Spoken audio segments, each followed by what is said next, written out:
Rivaldo. Oh, and John Spilding, the breakthrough.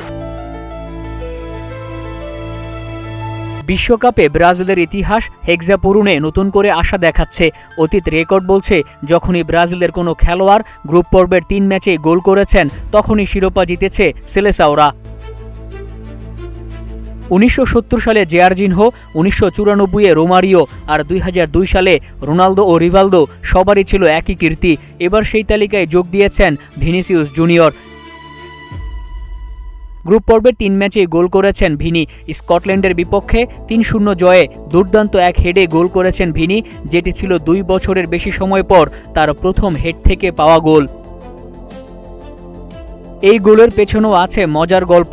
বিশ্বকাপের আগে coach Carlo আনচেলত্তিকে Vini কথা দিয়েছিলেন হেডে গোল করবেন।